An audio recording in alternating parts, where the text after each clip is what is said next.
Mga kahuwan, panoorin ang video na ito upang alamin ang pinaka-latest na balita tungkol sa lagay ng panahon at bagyo update today. Kanina alas 4 ng umaga huling namataan yung sentro ni Bagyong Julian sa layong 400 kilometers silangan ng Apari, Cagayan. Isa pa rin itong tropical depression na may taglay na lakas ng hangin na malapit sa gitna na umaabot sa 55 kilometers per hour at pagbugso na umaabot sa 70 kilometers per hour. Kasalukuyan itong gumagalaw southward sa bilis na 10 kilometers per hour.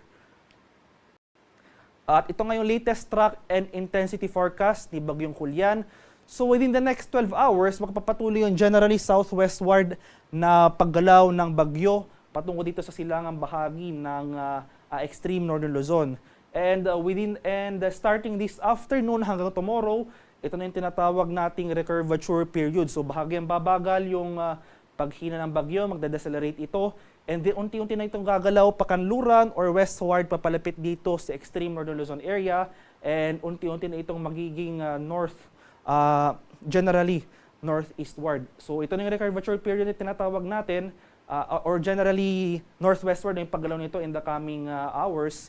So ito yung recurvature period na ating tinatawag. So magpapatuloy yung generally northwestward na paggalaw niya hanggang Lunes na kung saan inaasahan natin ang possible landfall scenario sa bahagi ng Monday, sa bahagi ng Batanes by Monday bilang isang typhoon sa Monday afternoon yan or evening. So after possible landfall sa Batanes, magpapatuloy yung pahilagang paggalaw nito and then northeastward towards the northern boundary ng ating Philippine Area of Responsibility dito sa silangang bahagi ng Taiwan. At posible nga itong makalabas ng ating PAR Wednesday evening to Thursday early morning.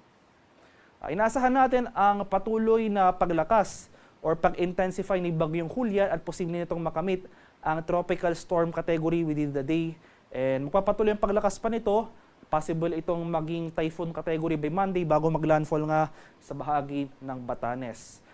Inaasahan nga natin ang mataas na chance ng rapid intensification within the forecast period. Dahil dito, hindi natin tinatanggal yung posibilidad na maging isang ganap itong super typhoon category within the next 3 to 5 days.